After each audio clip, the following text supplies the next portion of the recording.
HEC में 7,000 एकड़ अधिग्रहण हुआ। कितना आदिवासी, कितना मूलवासी गांव उजड़ गया। प्लांट कितना में बना?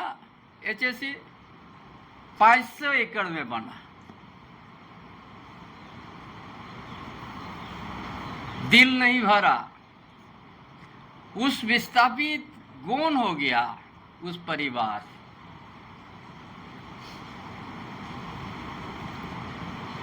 रांची में बहुत सा आदिवासी का जमीन कब्जा हो गया, गांव भी उजड़ते गया। ना तत्कालीन सरकार ने दुखी हुआ, न बड़ा झालकर अलग राज होने के बाद जो वर्तमान सरकार अबुआ सरकार न कभी आदिवासी के प्रति अच्छा संदेश दिया। जो नागरी गांव से जुड़ा हुआ है, लॉ कॉलेज बना आदिवासी का जमीन पर। फिर 1000 एकड़ वहां भी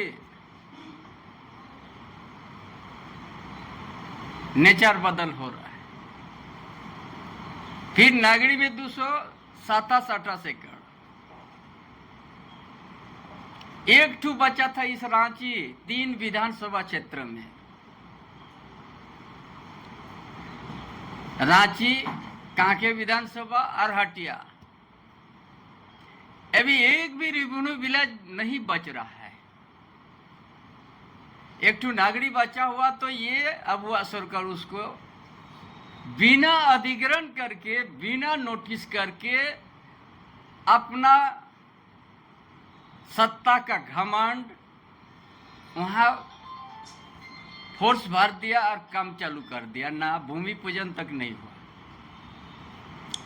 नागरी गांव का आदमी से एक बात भी संवाद करने भी उसको उचित नहीं समझा।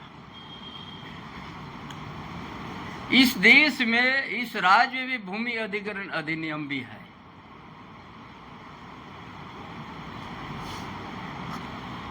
कोई भी भूमि अधिग्रहण के पहले तो 57-58 में भूमि अधिग्रहण का उस समय भी संघर्ष हुआ। तत्कालीन मुख्यमंत्री बिहार सरकार के बहुत विरोध हो रहा है, ये जमीन को छोड़ देंगे। लेकिन उसका बाद कंटिन्यू 1912 तक खजना देते आया नागरी ग्राम का, 12-13 तक। उसका बाद बंद हो गया। ये भी कोई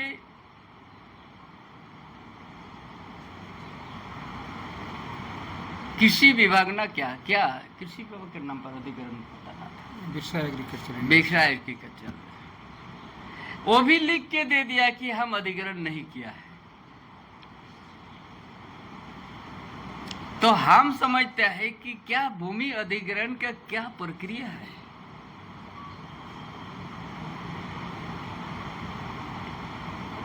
क्या यहाँ इस रांची अंचल में एक भी रेवेन्यू विलेज होना माने गुनाह है क्या? आज वहां जबरन वहां पर जेसीबी लगा दिया। नागरी गांव में अब चूल्हा जलना बंद हो गया। भूमिहीन कर दिया नागरी ग्राम के आदिवासी को।